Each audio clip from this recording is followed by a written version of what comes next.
നമസ്കാരം. മലയാളി വാർത്തയിലേക്ക് സ്വാഗതം. കർണാടകയിൽ മണ്ണിടിച്ചിലിൽ കാണാതായ മലയാളി ട്രക്ക് ഡ്രൈവർ അർജുനെ കണ്ടെത്താനായുള്ള തിരച്ചിൽ തുടരുന്ന സാഹചര്യം ഉണ്ടാകുന്നുണ്ട്.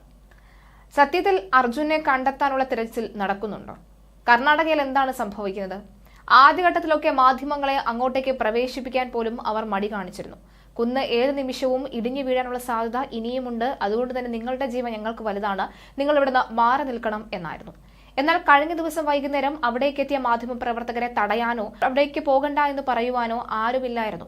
പക്ഷെ അപ്പോഴും ഈ രക്ഷാപ്രവർത്തനം നിർത്തിവെക്കാനുള്ള കാരണം അവർ പറഞ്ഞത് ഈ നമുക്ക് നല്ല രീതിയിലുള്ള അന്തരീക്ഷം ശരിയല്ല, അടിയൊഴുക്ക് ശക്തമാണ് എന്നൊക്കെയാണ്. ഇപ്പോൾ അവിടെ ആരും തന്നെ ഇല്ലേം താനും. എന്താണ് ശരിക്കും സംഭവിക്കുന്നത്? തെരച്ചിൽ തുടരണമെന്ന് കേരളം ആവശ്യപ്പെട്ടതായി മന്ത്രി എ കെ ശശീന്ദ്രൻ ആവർത്തിച്ചു പറയുന്നുമുണ്ട്. തെരച്ചിൽ കൂടുതൽ കാര്യക്ഷമമാക്കണമെന്നും എന്ത് സഹായം നൽകാൻ കേരളം തയ്യാറാണെന്നും മന്ത്രി പറഞ്ഞിരുന്നു. അർജുനെ കണ്ടെത്താനുള്ള ദൗത്യം വീണ്ടും അനിശ്ചിതത്വത്തിലേക്കെന്ന മഞ്ചേശ്വരം MLA പറയുകയാണ്. ഈശ്വർ മേൽപ്പെ പുഴയിലിറങ്ങി നടത്തുന്ന തെരച്ചിൽ ഇതുവരെ യാതൊരു അനുകൂല ഫലവും ലഭിക്കാത്ത സാഹചര്യത്തിലാണ് ഇവരെല്ലാവരും തന്നെ മടങ്ങിപ്പോയത്. ഇരു സംസ്ഥാനങ്ങളിലെ മുഖ്യമന്ത്രിമാർ ചർച്ച ചെയ്ത പ്ലാൻ B യെക്കുറിച്ച് ആലോചിക്കണമെന്നുമാണ് അദ്ദേഹം പറയുന്നത്. അതേസമയം ഇന്നലെ കൂടി പരമാവധി തെരച്ചിലിന് ശ്രമിക്കണമെന്നായിരുന്നു ജില്ലാ ഭരണകൂടം പറഞ്ഞത്. തെരച്ചിലിന് കഴിഞ്ഞതെല്ലാം ചെയ്തിട്ടുണ്ടെന്നും കാർവാർ MLA A സതീഷ് സേൽ പറയുകയുണ്ടായി. അതിനുശേഷം രാത്രിയോടുകൂടിയാണ് ഈ തെരച്ചിൽ താൽക്കാലം തെരച്ചിൽ അവസാനിപ്പിക്കുകയാണ്. 3 ദിവസത്തിന് ശേഷം വീണ്ടും തുടരുമെന്ന കാർവാർ MLA ഉറപ്പ് നൽകിയിരിക്കുന്നത്. ഡ്രഞ്ചിങ്ങിന് ഈയൊരു കാലാവസ്ഥയിൽ സാധിക്കില്ല എന്ന കളക്ടറും വ്യക്തമാക്കിയിരിക്കുകയാണ്.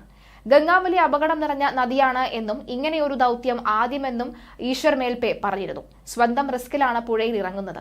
ഇതുവരെ ട്രക്ക് കണ്ടെത്താൻ പോലും കഴിഞ്ഞിട്ടില്ല. ഇന്നലെ വീണ്ടും ഈ ട്രക്ക് കണ്ടെത്താൻ ശ്രമിക്കുമെന്നും പറഞ്ഞിരുന്നു. ഏറെ അപകടം നിറഞ്ഞ നദിയാണ് ഗംഗാവലി. അടിയൊഴുക്ക് ശക്തമാണ്. മുങ്ങുമ്പോൾ ഒന്നും തന്നെ കാണുന്നുമില്ല. കണ്ണ് കെട്ടി ഇറങ്ങുന്നത് പോലെയാണ് തോന്നുന്നത്. സ്വന്തം റിസ്കിലാണ് ഇറങ്ങുന്നത് എന്നും എഴുതി നൽകിയാണ് ഇറങ്ങിയത് എന്നും ഈശ്വർ മേൽപ്പെ പറയുകയുണ്ടായി.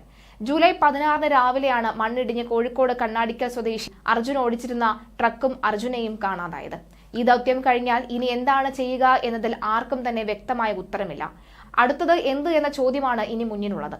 ഉത്തര കന്നഡ കളക്ടർക്കൊപ്പം തന്നെ ഇനി എന്ത് എന്ന ചോദ്യത്തിന് ഉത്തരമില്ല.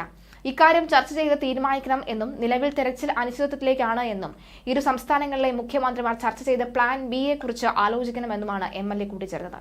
ഒരു പ്ലാൻ B ഉണ്ടോ ഈ ഒരു ഘട്ടത്തിൽ? ഉണ്ടെങ്കിൽ അത് എന്താണ് എന്ന് വിശദീകരിക്കണം. കാരണം അതറിയാനുള്ള താല്പര്യം, അതറിയാനുള്ള അവകാശം മറ്റാരെക്കാളും അർജുന്റെ കുടുംബത്തിനുണ്ട്.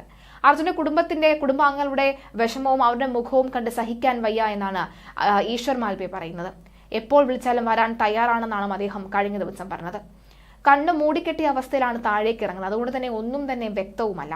എന്തായാലും ആ നദിക്കടിയിൽ കണ്ട കാഴ്ച അദ്ദേഹത്തിന് എന്താണെന്ന് പോലും വിശദീകരിക്കാൻ പോലും കഴിയാത്ത സാഹചര്യമാണ്.